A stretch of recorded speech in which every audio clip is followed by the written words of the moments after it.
that you're safe and think that it can't go there. It absolutely can.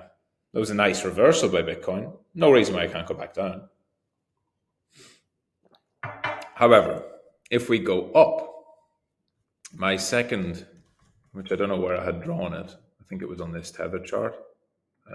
Yes, this plan here. Talked about this with my blue belts. Here's one plan, okay? Would be Bitcoin to push up towards the highs, right? False break out the highs, and then fall back, false break out again, fall back again, and then away we go. This is a little sneak preview. You can ignore the position tool. This is actually part of Swing Trading Masterclass. I was teaching about false breakouts and how false breakouts work and how to identify a false breakout, which basically means when a false breakout is actually going to be bullish. One of the most important things you can do. So, for example, this false breakout was absolutely not bullish over here. So we've had one false breakout. Yeah. Second one probably fails, but comes back down and doesn't make new lows. But if we have a third one then, or even the second one, most likely to be a bullish one. So I'll be watching that closely. But in the meantime, there's another path that we can follow, which is very common. And so I'll look at this one. If we take out these highs, make a new high, or take out the main high, it doesn't really matter. We can also just drop back into the hundreds, and then away we go, right? So it's very similar. I'll put it in, I don't know, fucking green. It's very similar to this blue path, but you can ignore the 50 EMA, because what this one does is it will retest the 100 and hold that, right? Not the 200. So you can see this. The fact that the 200 got front ran yet again means that we're in the same phase of trend as we were over here, where we're losing the 100, but we're not touching the 200 on the 4-hour EMAs. Now, this showed significantly more weakness below it, meaning it just went lower. That doesn't necessarily mean weakness, right? It does mean price went lower below the band, but that could just be trap, right? It's going to induce more people to short. If you've been following the 100, so imagine for some reason you didn't use the 200, and you've been following the 100 trend, and I saw a bunch of people doing this on Twitter over the weekend. They were like, the trend has been lost for the first time in 60 days. And it's like, what trend? They were looking at 1-hour trends and 2-hour trends. The 4-hour trend has never been lost, right? Not even, it hasn't even remotely came close to being lost since October. Not even close. We haven't come within 2% of even hitting the number, right? This wick down here was the closest we got yesterday. I would love it to hit, but obviously the market's too strong for that currently. So if we keep pushing up, that's a good thing, because that will allow the 50 and the 100 to start inflecting upwards again. And then what you want to look for is a nice push above some highs, so either above these highs or above the main high, and then a nice throwback, false breakout, but a bullish one into the 100 again and confirm that, which would drop us back into where that green path is, something like that. And I think that will happen.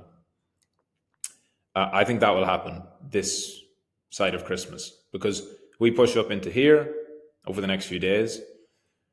You remember 45 is going to be the resistance, okay? And then we drop back before Friday next week, which is the 29th. Yeah, that's the options expiry. I don't think we're above 45 on the 29th. I don't think we're below 40 on the 29th. I think we're somewhere in between. So if these paths, if you're actually going to draw this path, to scale, which I'm not doing it time-wise, then you'd want to be looking at the 29th, right?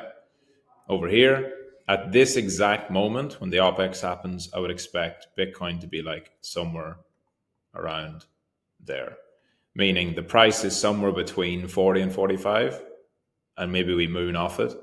That wouldn't surprise me. Just like we did last month, when the options expiry passed, price rallied.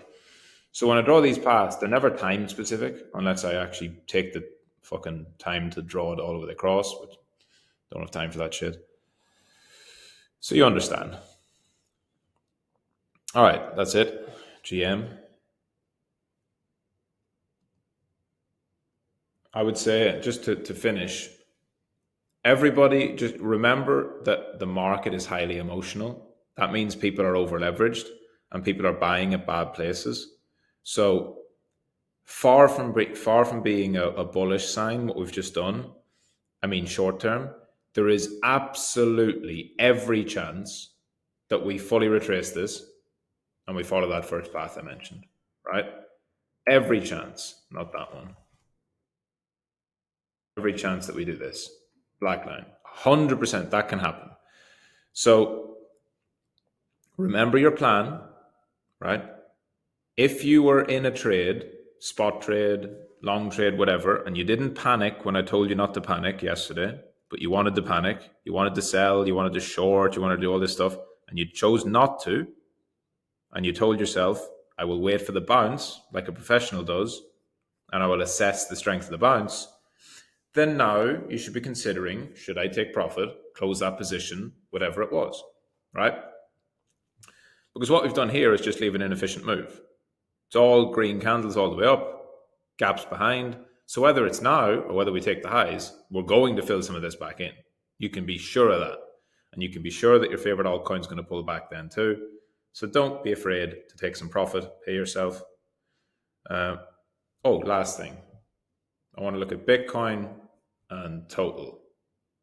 Shit. What the fuck have I done? I don't know what I did there. But anyway. Total 3 and BTC. I like to compare them side by side to visualize. Some people like to divide one by the other. I like to do this. Maybe I'm strange, but that's how I like it. So, yeah, alt's definitely reacting more favorably to that. Bitcoin initially, I was watching this yesterday, Bitcoin initially led, but Bitcoin's only just up to its Thursday highs. Alts are almost right back up to their previous highs and going to break out. So alts are going to lead going into Christmas. No surprise there. Christmas is lower liquidity. I said this the other day. When people, there was this here, and people were like super bearish alts. I was like, zoom out. Alts look mega bullish. You've got this kind of flat top, right? With 3 taps on it. We had this nice compressing pattern that was happening there. So we've dipped down below it for a little fake out and it's pushing back up. The alts are just going to rip. Low off top is pending. And you can see that by the bounces. So it's definitely later stage. Alts are beginning to start leading, but they're not leading yet. It's whenever you see them break out and Bitcoin doesn't break out. Let's say Bitcoin wicks above 45 and drops back, then alts break out and run towards 500, and you're doing this going into Christmas week or whatever. Yeah, that's when a bigger pullback is probably going to come. But until then, I think everything's looking pretty good, and I wouldn't have too much cause for concern. You have to stay exposed if you are, trading wise, spot wise. Remember what we said on the. It's important to remember what we said on the crossover stream. If you're invested, right? I know there's a lot of people talking about Adam's relative strength portfolio going to cash. Guys, that's a small portion of his portfolio. 90% of his net worth is still long, as should fucking everybody here be. If you're in crypto, you should be fully long spot.